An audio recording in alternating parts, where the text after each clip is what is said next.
नमस्कार मित्रों, गीता में भगवान श्री कृष्णा ने योग के बारे में बताया है।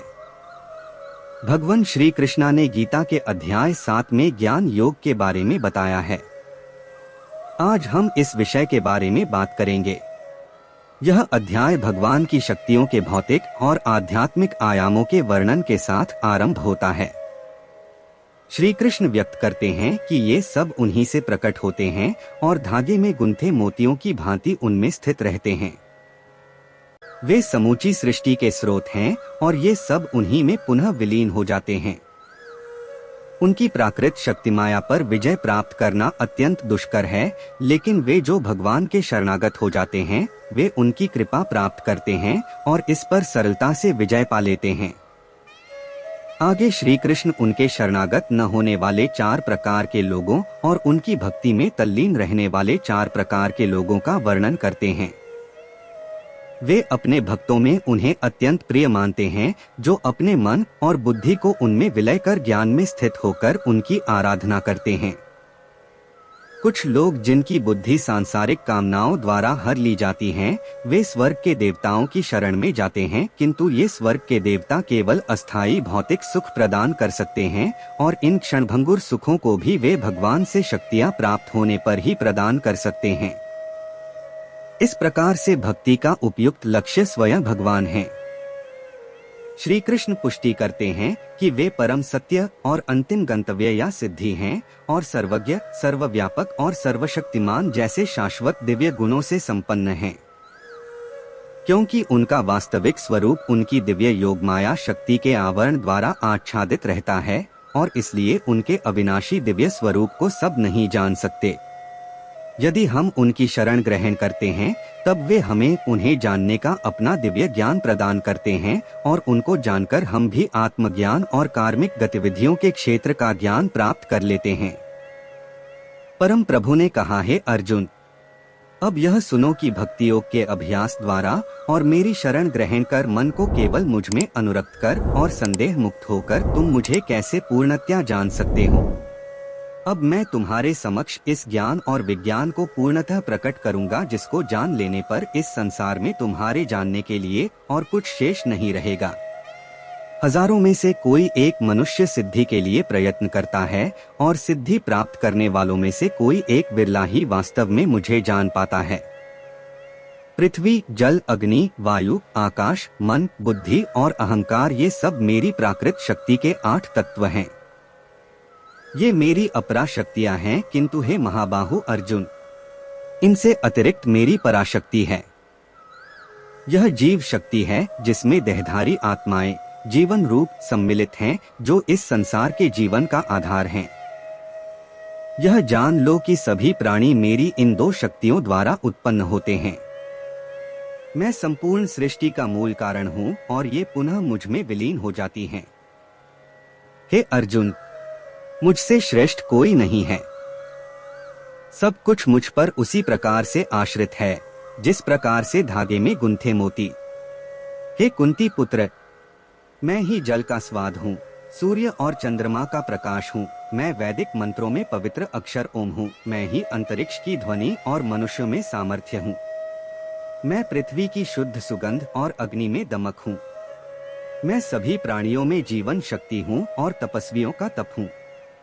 हे अर्जुन, यह समझो कि मैं सभी प्राणियों का आदि बीज हूँ। मैं बुद्धिमानों की बुद्धि और तेजस्वियों का तेज हूँ।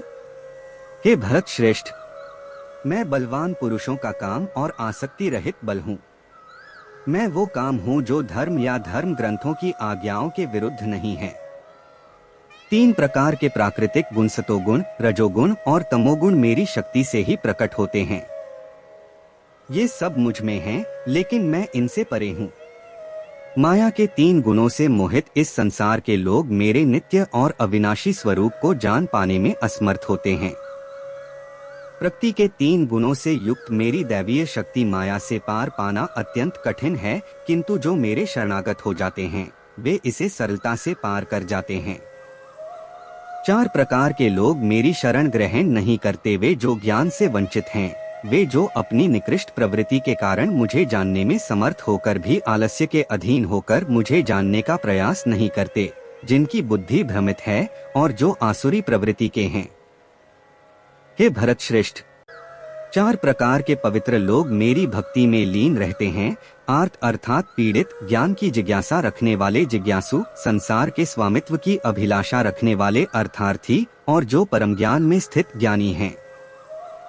इनमें से मैं उन्हें श्रेष्ठ मानता हूँ जो ज्ञान युक्त होकर मेरी आराधना करते हैं और दृढ़ता पूर्वक अनन्य भाव से मेरे प्रति समर्पित होते हैं।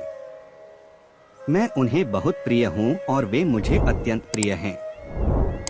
वास्तव में वे सब जो मुझ पर समर्पित हैं, निःसंदेह महान हैं।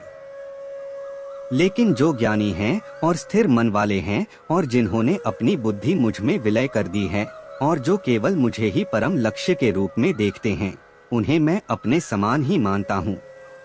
अनेक जन्मों की आध्यात्मिक साधना के पश्चात जिसे ज्ञान प्राप्त हो जाता है, वह मुझे सबका उद्गम जानकर मेरी शरण ग्रहण करता है। ऐसी महान आत्मा वास्तव में अत्यंत दुर्लभ होती है। वे मनुष्य जिनकी बुद्धि भौतिक कामनाओं द्वारा भ्रमित हो गई है, वे देवताओं की शरण में जाते हैं। अपनी अपनी प्रवृत्ति के अनुसार वे देवताओं की पूजा करते हैं और इन देवताओं को संतुष्ट करने के लिए वे धार्मिक कर्मकांडों में संलग्न रहते हैं। भक्त श्रद्धा के साथ स्वर्ग के देवता के जिस रूप की पूजा करना चाहता है, मैं ऐसे भक्त की श्रद्धा को उसी रूप में स्थिर करता हूँ। श्रद्धायुक्त होकर ऐसे भक्त विशेष देवता की पूजा करते हैं और अपनी वांछित वस्तुएं प्राप्त करते हैं, किंतु वास्तव में ये सब लाभ मेरे द्वारा ही प्रदान किए जाते हैं। किंतु ऐसे अल्पज्ञानी लोगों को प्राप्त होने वाले फल भी नश्वर होते हैं। जो लोग देवताओं की पूजा करते हैं, वे देव लोकों को जाते हैं, जबकि मेरे भक्त मेरे लोक को प्राप्त करते हैं। बुद्धिहीन मनुष्य सोचते हैं कि मैं परमेश्वर पहले निराकार था और अब मैंने यह साकार व्यक्तित्व धारण किया है। वे मेरे इस अविनाशी और सर्वोत्तम दिव्य स्वरूप की प्रकृति को नहीं जान पाते।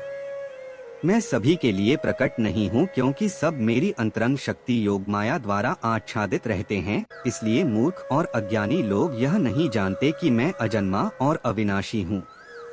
अर्जुन, मैं भूत, वर्तमान और भविष्य को जानता हूँ और मैं सभी प्राणियों को जानता हूँ, लेकिन मुझे कोई नहीं जानता।